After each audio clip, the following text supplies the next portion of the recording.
Pemerintah menunda lagi pemindahan aparatur sipil negara ke Ibu Kota Nusantara di Kalimantan Timur. Rencananya ASN akan pindah secara bertahap pada tahun 2025. Pemerintah perlu melakukan penyesuaian struktur, organisasi, dan lembaga pada pemerintahan Prabowo, mengingat terdapat penambahan jumlah kementerian dan lembaga. Oleh karena itu, pada 2026 pemerintah akan melakukan penyesuaian ulang jumlah ASN yang akan pindah dengan mempertimbangkan kondisi infrastruktur di IKN, seperti jumlah kantor kementerian, lembaga, hingga jumlah hunian ASN. Rini pun menambahkan, hingga kini peraturan Presiden mengenai pemindahan ASN ke IKN Nusantara belum ditandatangani oleh Kepala Negara. Dengan demikian, jadwal pasti pemindahan masih menunggu keputusan dari Prabowo Subianto. Informasi lainnya, pemirsa, polemik ijazah Presiden ke-7 Republik Indonesia Joko Widodo terus berlanjut. Mantan orang nomor 1 Republik Indonesia tersebut menempuh jalur hukum.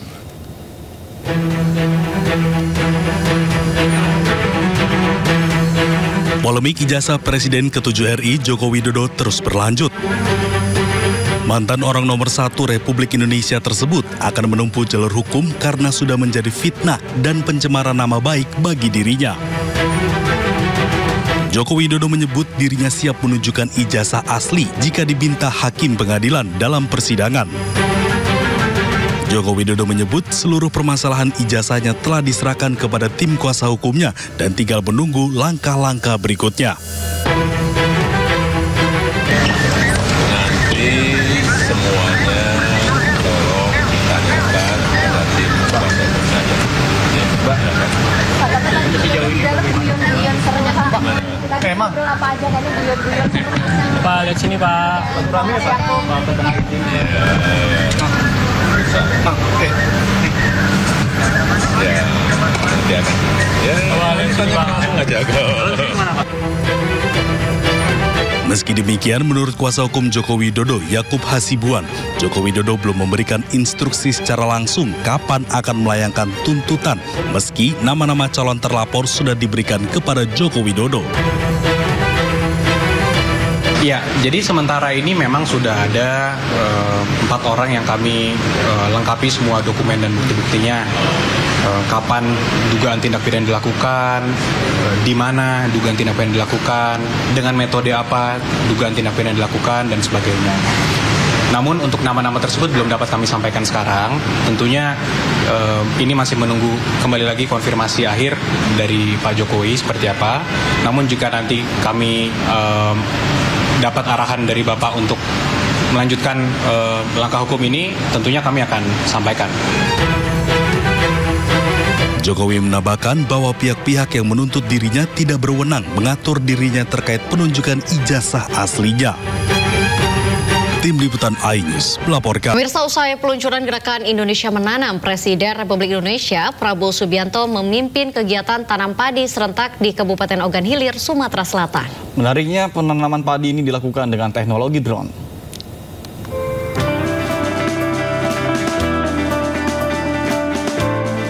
Presiden Republik Indonesia Prabowo Subianto memimpin kegiatan tanam padi serentak di Kabupaten Ogan Hilir, Sumatera Selatan. Menariknya, penanaman padi tidak dilakukan dengan cara yang konvensional, melainkan dengan teknologi drone. Presiden Prabowo mengaku kaget saat pertama kali mencoba mengendalikan drone untuk menanam padi. Pasalnya, penyebaran benih yang biasanya hanya mencapai 1 hektar, kini dapat mencapai 25 hektar dalam 1 hari dengan menggunakan teknologi ini. Sawah dengan teknik modern, di mana penyebaran benih dilaksanakan dengan drone, di mana yang tadinya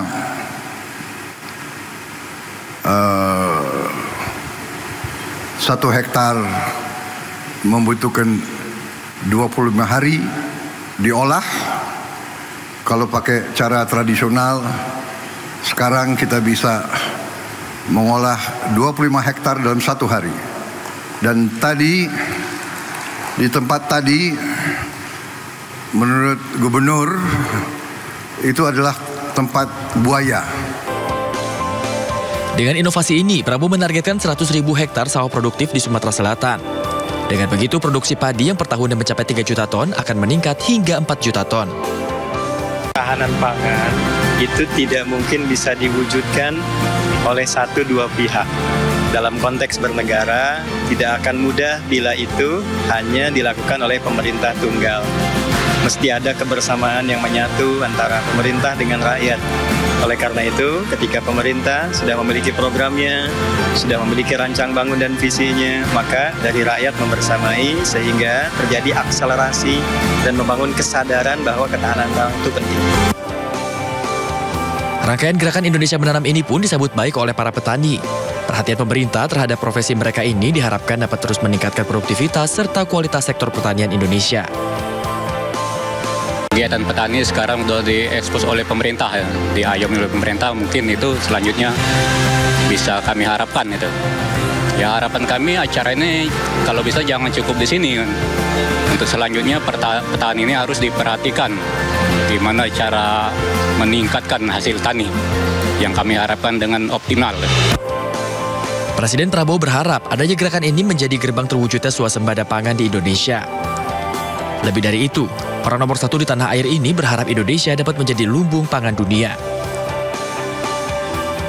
Dari Kabupaten Ogan Ilir, Sumatera Selatan, iNews melaporkan. Badan Penyelenggara Jaminan Produk Halal meluruskan informasi soal temuan 9 produk makanan olahan mengandung babi. BPJPH menyebut beberapa tahun belakangan produsen mengubah komposisi bahan produk yang sebelumnya dinyatakan lolos sertifikasi halal.